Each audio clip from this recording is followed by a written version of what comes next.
Breaking news చూస్తున్నాం. నగరంలో ఉగ్ర కదలికల్లో కీలక అంశాలు ఒక్కొక్కటిగా వెలుగులోకి వస్తున్నాయి. హైదరాబాద్ లో ఇప్పటి వరకు 6 పోలీసులు అరెస్ట్ చేశారు. Madhya Pradesh ATS, Telangana counter intelligence ల సంయుక్త ఆపరేషన్ లో ఉగ్రవాదులను అరెస్ట్ చేశారు. కేంద్ర నిఘా వర్గాల సమాచారంతో హైదరాబాద్, భోపాల్లో సోదాలు నిర్వహించారు.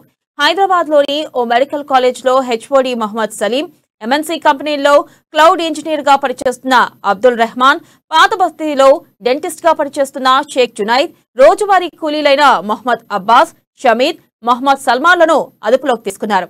నిందితుల నుంచి ఎయిర్ పిస్టల్స్, పిల్లెట్స్, కత్తులు స్వాధీనం చేసుకున్నారు. పట్టుబడ్డ వారికి హిబ్జే ఉత్ తాహిర్ సంస్థతో సంబంధాలు ఉన్నట్లు పోలీసులు గుర్తించారు.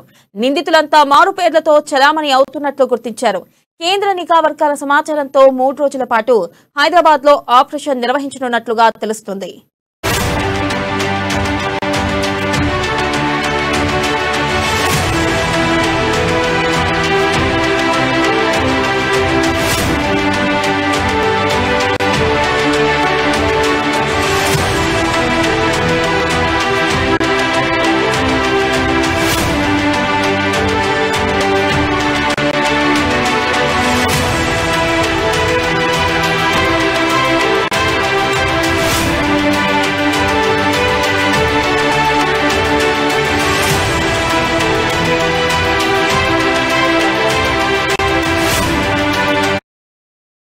బ్రేకింగ్ న్యూస్ చూస్తున్నాం. నగరంలో ఉగ్ర కదలికల్లో కీలక అంశాలు ఒక్కొక్కటిగా వెలుగులోకి వస్తున్నాయి. హైదరాబాద్ లో ఇప్పటి వరకు 6 పోలీసులు అరెస్ట్ చేశారు.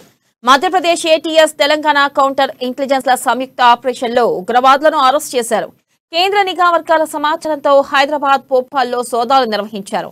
ఇక హైదరాబాద్ లోని ఓ medical college HOD Mohammed Saleem, MNC కంపెనీల్లో క్లౌడ్ ఇంజనీర్ గా పనిచేస్తున్న అబ్దుల్ రెహమాన్, పాత బస్తీలో డెంటిస్ట్ గా పనిచేస్తున్న షేక్ జునైద్, రోజువారీ కూలీలైన మహమ్మద్ అబ్బాస్, షమీద్, మహమ్మద్ సల్మాలను అదుపులోకి తీసుకున్నారు. ఇక నిందితుల నుంచి ఎయిర్ పిస్టల్స్, పిల్లెట్స్, కత్తులు స్వాధీనం చేసుకున్నారు. పట్టుబడ్డ వారికి హిబ్జ్ ఉత్ తాహిర్ సంస్థతో సంబంధాలు ఉన్నట్లు పోలీసులు గుర్తించారు.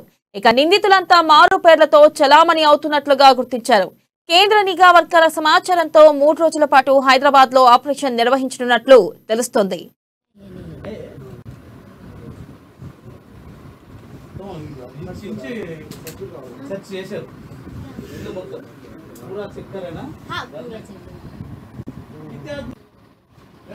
उसका लाइसेंस भी था।